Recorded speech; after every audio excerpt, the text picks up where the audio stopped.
Welcome to People Doing Good for Others, where we praise and hold in the light those who are truly making a difference in our communities.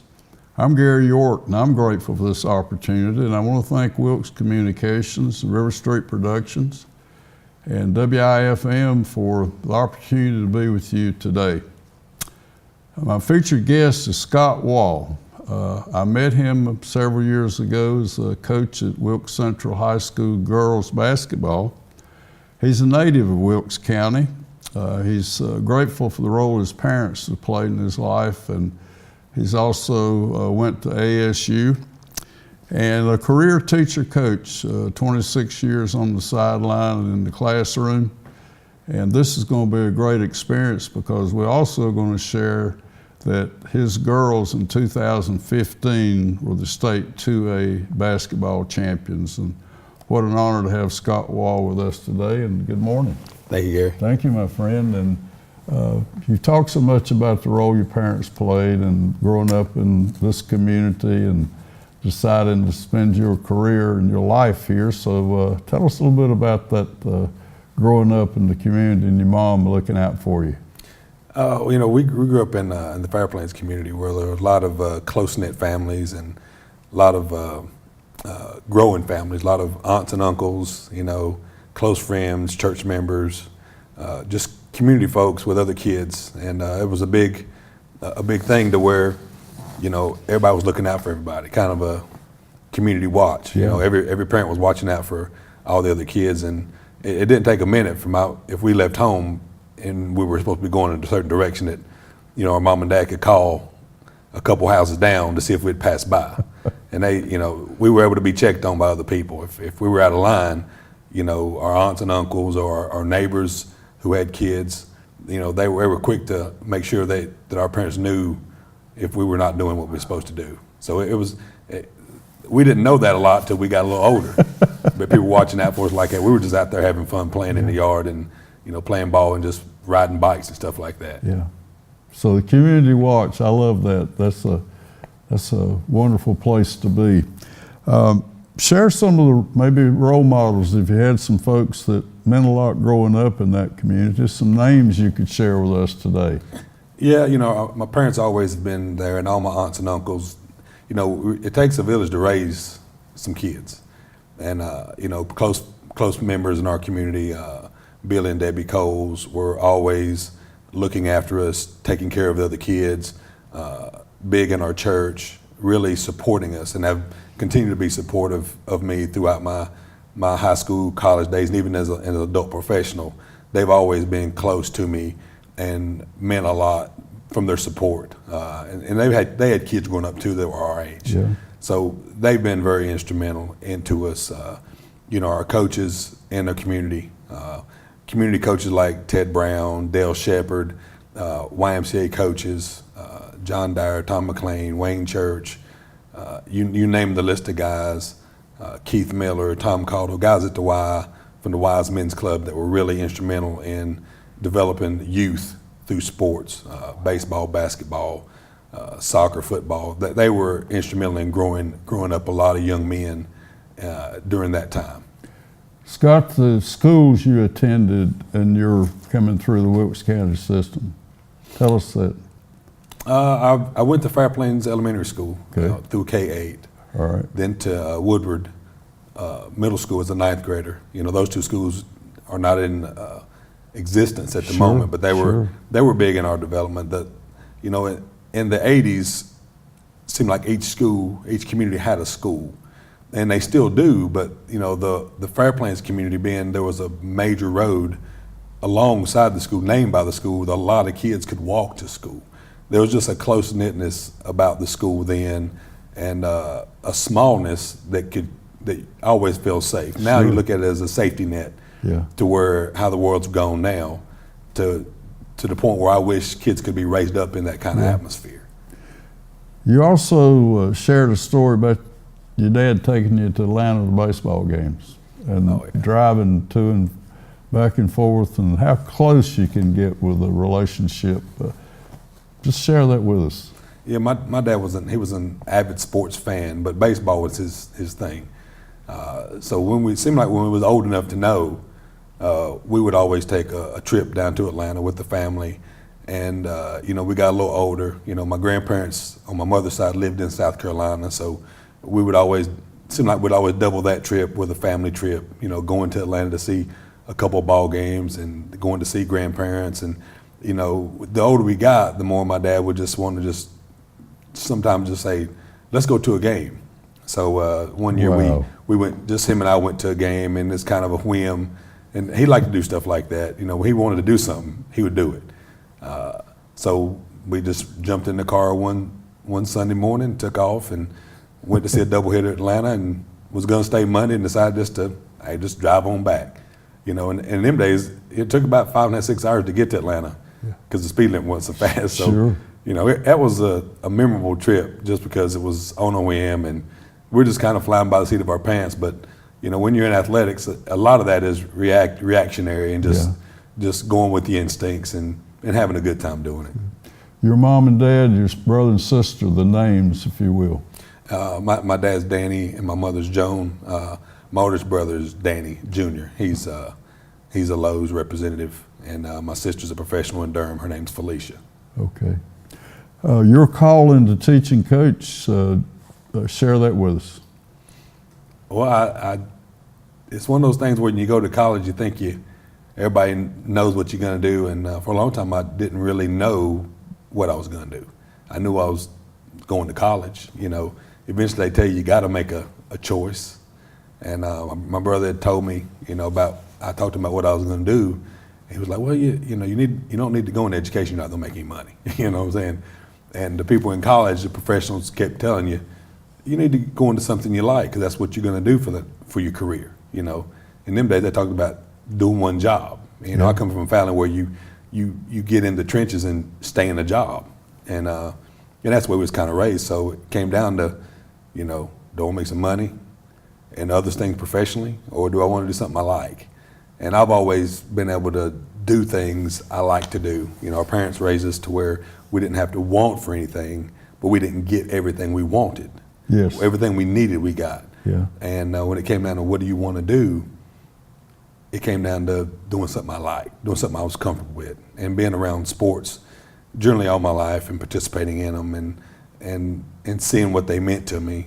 I wanted to stay as close to that as possible. So, being a physical education teacher, I was around sports and kids all day doing it, teaching and coaching. It kind of fell in the right avenue for me, and everything's worked out pretty good. Scott, you also shared with me, and let's make sure we do this once again, that it might not be in a paycheck, but the benefits sometimes come in different ways. And when you told me that, I said, I'll always, when I think of Scott Waugh, I'll think of that. So do that once again. Well, through time, I've come to realize, I've enjoyed what I do. Not many people can go to work and enjoy it. Yeah, you think your profession is worth more. The lives you come in contact with is similar to a doctor coming in contact with a life. We're trying to be proactive and mentor kids so they don't get hurt, sick, or endangered and Yes. develop properly.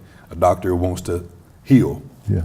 And, part of our job was like, well, when we do it, what are we getting from it? The relationships you build, like you having me here and us keep continuing our friendship and relationship Right. deeper Right. is important. The same thing with kids. And those things really money can't buy. You can get those things pressed down, shaken together, running over in many other areas in your life through the relationships, through the experiences, reminiscing back with people over time, touching people's lives where they can reach back and remember some things that you imparted to them that can spur them on, help them in a time where they may need it. Those things are even more important to me now than they were when people were helping me out. And that's what I like to say. I'm grateful for the opportunity to come here and speak to you, and as well as being a teacher and professional in Wilkes County. Wow. Your career track when you came out of ASU, did you come straight to Wilkes Central? Yes and no. I came to Wilkes Central as a coach. Okay. And I was able to land a coaching position with my high school coach as I was finishing my student teaching Okay. in my last semester at ASU. And then fortunately a PE position came open, and I was able to land a PE spot at CC Wright Elementary, and I was already coaching. So I was able to continue coaching, and that's kind of why I've got one more year of coaching, and then I got teaching. Okay. Because I was able to land Yeah. that spot. My high school coach asked me to come back and help him coach his JVs and be with him, and I appreciate that. You know, Tommy Johnson's a lifelong mentor to me, friend to me, and confidant. He's been a lot of that to a lot of young men in Wilkes County over his Tommy career. Johnson. So he was that person who brought you in, so to speak. Yeah, he ushered me in. He taught me a lot, and a lot of stuff he didn't teach me. And I was able to say, why didn't you teach me? And they said, well, I can't teach you everything, you know. And then I said, what do you mean? It's like, well, there's not enough time for me to teach you everything. I said, and secondly, you know, you didn't ask me, you know. So when I was always understanding that if I needed to know, I need to ask him. What would you do in this situation? You know, this happened. What do you think about this? And, you know, we've been able to share that over a lot more over the past 10 years since he's been away from Wilkes County, and really share, you know, our closeness from a different level, because, you know, he was my coach when I came in. He helped me mentor me as a coach and gave me that mentor that all young coaches need as far as an adult mentor in the profession. And then now, since he's been gone, we've been able to keep our relationship strong. Okay. Let's talk about coaching for a minute.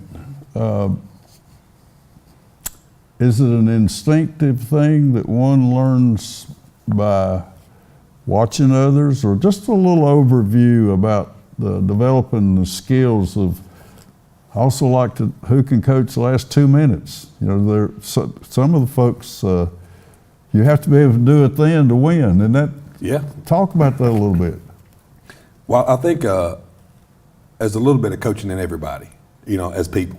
Okay. You know, I think there's a lot of that in everybody. I think when you talk about coaching a sport, you're talking about those things that can be developed in you as a person. What are you looking for in players? What are you looking for as a coach?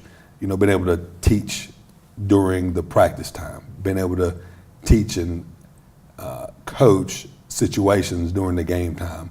And I think it takes a lot of constructive criticism, a lot of self-analyzation, and really a critical eye for the specific and the simple. Because most time, if you find the simple solution, you've corrected about 4 or 5 other things that have happened. Yeah. So it's something I like to call it, we need to look below the surface. Yeah. If you look below the surface, go deeper.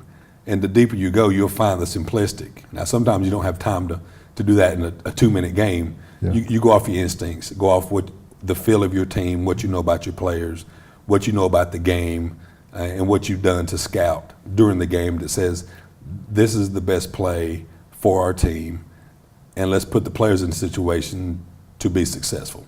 And that's what I tell our players. I said, anytime we do something good, y'all get all the praise. You deserve all the praise. Anytime we do something bad, I said, I should get all the opposite of that, you know. And I welcome that, because I think it's a challenge to realize, to get your kids to play at that level, successful or not, every single opportunity they have. We also talked about those skills you're looking for in players, the ones that, say, the 5 that are going to start and be there at those things that you look for. Tell us about that. You know, a lot of times we're just looking for things that we want in people. And I know we can't get that all the time in coaching, because everybody's different, but we want to promote and encourage certain things. We'd like for them to already come in with those, but if not, our job is to help teach those too and develop those in them. You know, unselfishness, gratefulness, you know. Grateful. Yeah, oh yeah, wow. Great. Just playing hard. And I tell our coaches this, and I tell our players this. We've done it for probably about 7 or 8 years now, maybe a little more. When I sit down with them, we sit down and just talk about the realities of coaching. And I ask them, do you want to play basketball at Wilkes Central? And they say, yeah. I said, do you want to play basketball at Wilkes Central for me and my coaching staff? And they say, yeah. And the third question is always the toughest. I said, now, do you understand that if you want to be on this team, there's a chance you might not play a minute. Man, I tell this to every single one of them. I don't care if you're all conference, returning player of the year. I said, because that's my decision as a coach. And if you can't play here, knowing that you might not be in the game when you want to be in the game, or you might not play a lick, a minute that day, you probably don't need to play here. I said, because that's my position as the authority figure here and coach, because there's going to be a time where you want to be in the game and you're not. Every player goes through that. I went through that. But I always trusted my coach because I always believed in my coach. I knew if I wasn't in there, there was a better reason for me not to. Right. And that goes back to being grateful to be on the team, because not many people make it. Being unselfish, which means I need to pass the ball or I need to pass my playing time to somebody else. And those things are things, if kids learn and develop in them, they'll be better people by default. And of course everybody says, well, playing hard. Yeah, that's kind of a standard that we always say we're gonna do. And you can't even get on the court if you don't play hard. Right. So, those three things are big, and those things we talk about our kids are big, so we can really try to develop those character traits in them. And if they do those things, we're gonna be successful, in my opinion. Do you start with defense? Oh yeah. It's some of the most unselfish things you can do. Think about this. Most unselfish thing is to play defense. Oh yeah, because most of the things in order to play good defense, you got to give your body up. In order to box out, you got to put your body on somebody. In order to stop somebody from getting to the basket, you got to put your body in front of somebody, and hence a chance for them to run you over. Right. And most of the time, after you've defended, there's only 1 out of 5 chance you're going to touch the ball. So you got 20% chance to touch the ball on offense, but 100% a chance to impact the defensive end, because you're always guarding your man. Right. Nobody's always guarding you, but you may not have the ball. Right. So there's a relationship there or morals there to teach kids about which is more important. Is it offense or is it defense?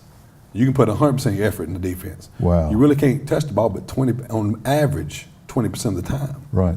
And the point guard's got it X amount already. You know what I'm saying? So there's a line there that they need to understand how to play the game. There's a concept behind it, and it really borders around unselfishness and realizing the game is bigger than the ball, and it's bigger even more than the 5 people on the court. Yeah.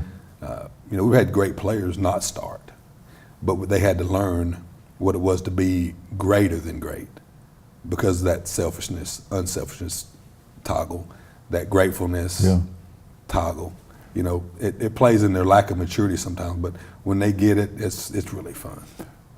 Scott Waugh, tell me about Michelle Shepard. Michelle was just one of my all-time folks here since getting involved in this county. Tell us about her. Michelle's just an avid, I guess, positive, people person. You know what I'm saying? Oh yeah. She believes that if she is positive with people, there's something gonna be positive come back out. And I've seen it numerous times with kids while she was a principal at our school. I've seen her give to kids with nothing, to kids with everything, and how she can rally kids of such diverse backgrounds together.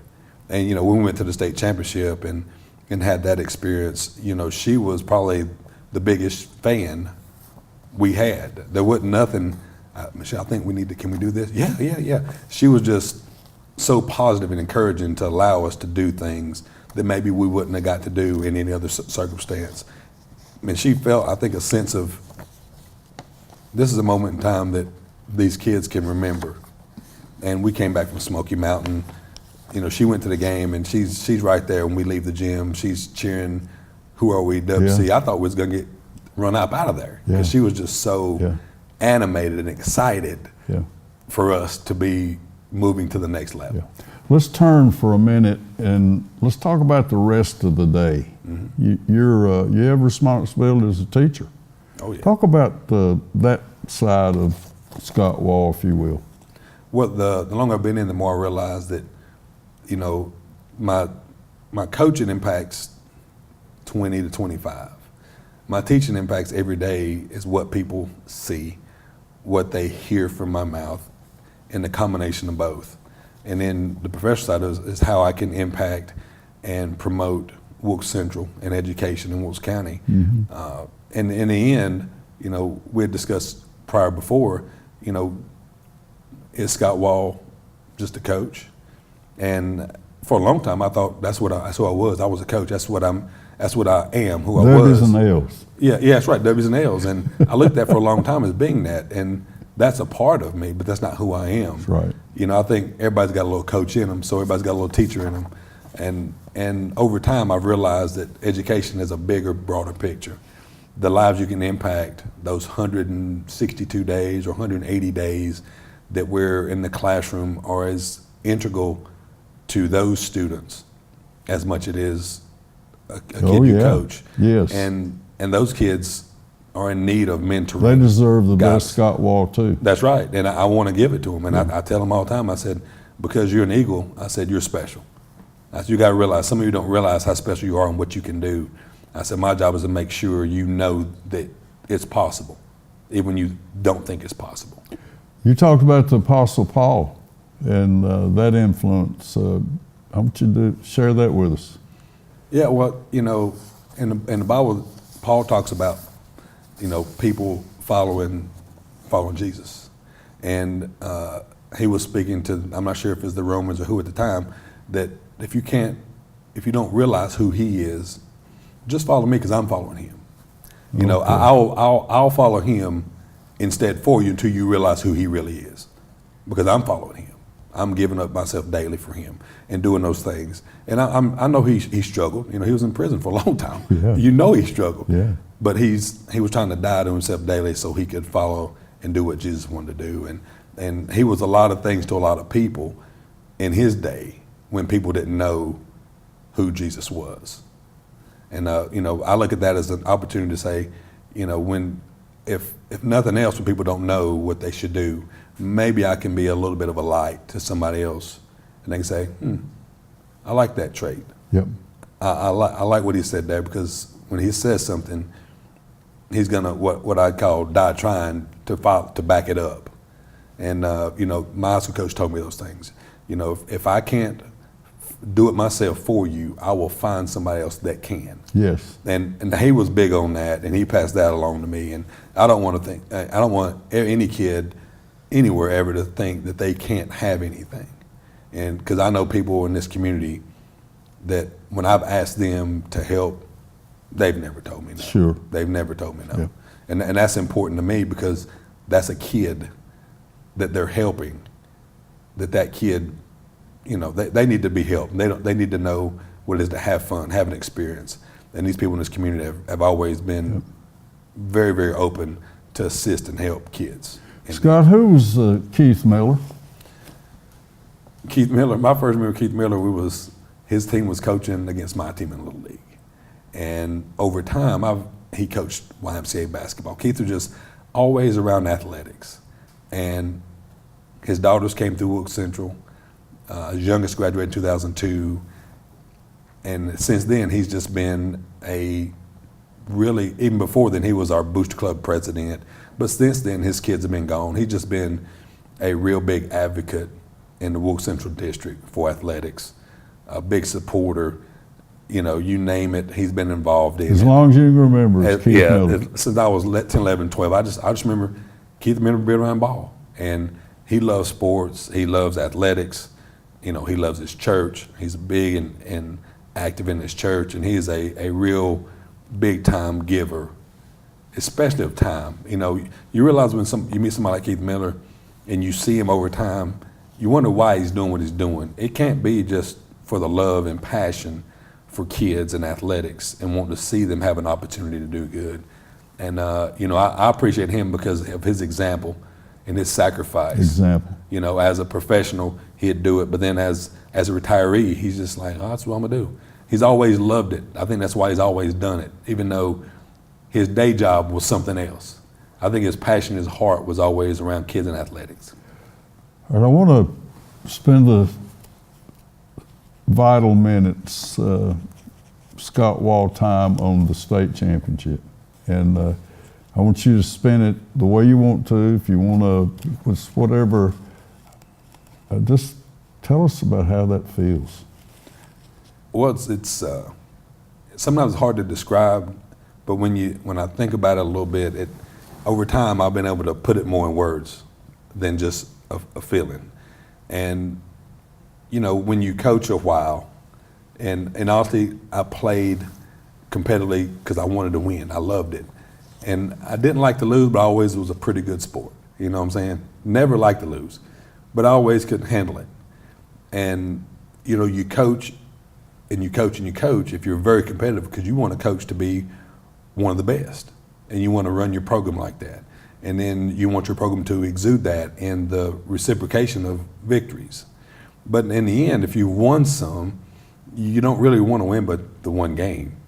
The last game. And after a few years of coaching, a good coaching friend of mine that I met along the way, he said, your kids you need to coach and play like you're playing in the championship all the time with that kind of passion and desire. You need to coach for the last game of the season all the time. And the only way I figured to do that was to really look and see what those teams were doing. And I felt like we were on a good path. In 2012, those kids had a great run. Fell a little short, but once I got there in 12, I was like, it don't matter what happens no more. Right. I have to coach it, you know what I'm saying? Right. If you always coach the same, you coach the same. Yeah. But if you've been there and you see that, man, we are one of the last two teams in our classification, this ain't ever going away. Yeah. And it didn't. And you don't rest assured that, hey, if you get lucky enough to get there or fortunate enough to get there one time, win or lose, you got to feel great about it. Because the state did. They put on a good show and let everybody know that, man, once you get to this point, you got to look back and see how many people are not playing. And you realize that you've done something special. And this group was special. And 2012 was. Or it is 44-41. Yeah. You look up and the buzzer was fun. What do you think?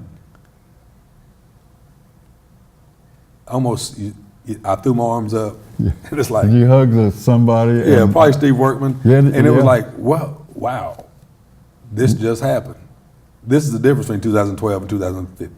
That's the difference. Yeah. It's a sense of not a monkey on your back, but a sense of this really just happened. Yeah. You We're sit the on TV. state champions. Yeah, you sit on TV and it's like, I'm one of those guys. Our kids are one of those kids. Yeah. And the ride, the journey they were on That was terrific. selflessness and the gratitude and all the right things came together that afternoon at Smith Center, and you're the state champions. Just like Never that. take it away. No, it's not. You can't take it away. It's one of the things. It's unbelievable that it happens. You don't know if it's ever going to happen again, like 12, but you're grateful that it happened. And it's like, man, it's like those kids live the dream. Yeah. Yeah. We got to coach the dream. Yeah. And not many seasons are perfect, but there's always a perfect ending to a few seasons. Wow. And that was that season. And they were just the fans looking up to see a gold jersey, shirts, and everybody cheering.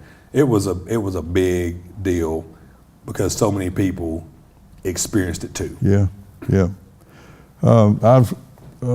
Brooke Bentley's dad, Lee, and I are good friends, and so you're there with her, and so as we come close to the end, I want to again thank Wilkes Communications, and I want to thank River Street Productions and our wonderful crew here that pulls this together every other Wednesday morning. I want to compliment them today because this is a team here, as you had that great team and that special moment in time of looking up and it's 44-41.